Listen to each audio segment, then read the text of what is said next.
Hello my dears, and welcome back to my tiny corner of the internet. Today is a Wednesday, which means that I've got another book talk video for you guys. So today I thought I would talk about some of my favorite Canadian authors and some of my favorite books that they've written. Figuring I'm up here in Canada, I've probably got a pretty good grasp on the topic, and we can just get right into it. So the first book I want to talk to you about is called Annabelle, and it's by Kathleen Winter. Look how beautiful that cover is. A quick little kind of side note about the author is I grew up in a small town in Newfoundland called Holyrood, and when I lived there, Kathleen did as well, and she was a family friend. And when I was probably 14 or 15, she led a writer's workshop at the local library that I took part in. So it was her and myself and then probably 4 or 5 other kids who were participating, and together we all wrote stories and shared them. And then at the end of the workshop, she had all of our best pieces put into a little book, and then she made copies of it, and we had like kind of a book reading, and our families came and we read our stories, and it was just so much fun. And it's one of the best memories that I have as a teenager. So great. So that was with this lovely woman. So you can imagine then a few years later when she started putting out books and they were amazing, that was just doubly exciting. So Annabelle is about a young child that's born in 1968 in a small town in Labrador. And the child is born with both sets of genitals, and after much consideration, the parents decide to raise that child as a boy, and they name him Wayne. Now, not many people know that Wayne was born this way. The parents and a neighbor and maybe the doctor, I think, but definitely just the parents and the neighbor.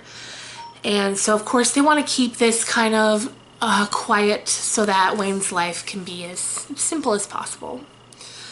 So as time passes and Wayne gets older, he starts to struggle with feelings inside of himself that he's a girl and not a boy. And that girl that he feels that he is, he calls her Annabelle.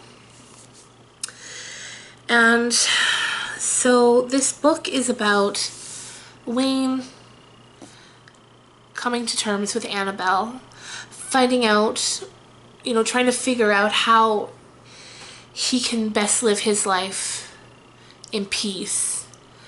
And it's a gorgeous story. As you can imagine, things get difficult and things get sad and scary, but at the core it's just such a gorgeous story. Trixie. So that is Annabelle. I would definitely 100% recommend picking that up if you can. I would imagine you can find that at any local bookstore because it was, an international bestseller. Oprah even had it mentioned in her magazine at one point of books that she really enjoyed or something, and it's a great story. So next up, again with a bit of heavy subject matter, is Lullabies for Little Criminals by Heather O'Neill. And this story tells the tale of a 13-year-old girl named Baby, and she's, she lives on the streets pretty much. She doesn't have a mother. Her father, Jules, is a heroin addict who is more invested in caring for the addiction than for her. And so she finds herself on her own a lot of the times. And she's at that age where she's 13. She's kind of walking the line between still being a little kid and being a young woman. And, she's beautiful. And during this time, she catches the eye of a pimp who tries to, seduce her into coming and work for him. So this is the story of that. But it's excellent, it's beautiful, and it has Baby sort of coming to that conclusion that we all have to come to some degree in our lives, and that's the only person who can change your life is you. The only person who can save you is you. And in the end, you know, that's what it boils down to, and it's her trying to do just that. So, after those two selections of pretty, you know, deep material, we have, and I know I've mentioned him before, and I will probably mention him again, Stuart McLean. I love him so much. So this is Secrets from the Vinyl Cafe, but truly we could insert any Vinyl Cafe book, of which there are many. I think there are probably, oh god, 15, 20 Vinyl Cafe books. And they are collections of short stories centered around this family. There's Dave and Morley, the parents, and then Stephanie and Sam, the children. So each story is told from the point of view of one of those family members.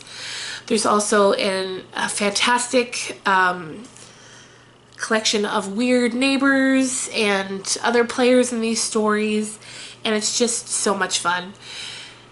You will laugh out loud. There will be tears streaming down your face and you will just feel good. These books are like a summer day. They are so wonderful. So often I'll find myself picking this up to read, and then I'll be tormenting family members because I'll want to read passages or else entire stories to them. And it's just so good. So any Stuart McLean you can find, definitely give him a try.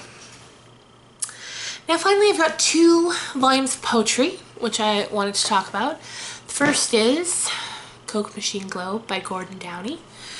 Now, Gord Downie is the lead singer for a Canadian band, perhaps the Canadian band, the Tragically Hip.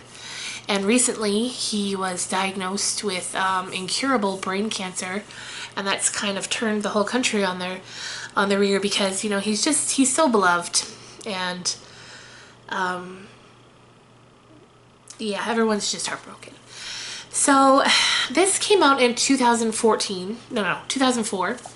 and I was actually down in Michigan visiting family when this came out, and I remember going to the bookstore there, maybe like a Barnes & Noble or something, and she had no idea what I was talking about. They didn't have it, she'd never heard of it, but she ordered it for me, so I was able to not have to wait until I came home to read it. That was great.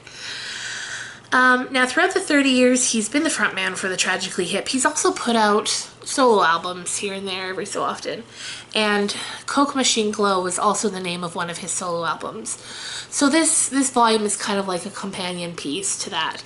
But it's just a bunch of short little poems, and they're so good, and they pack such a punch in so few words.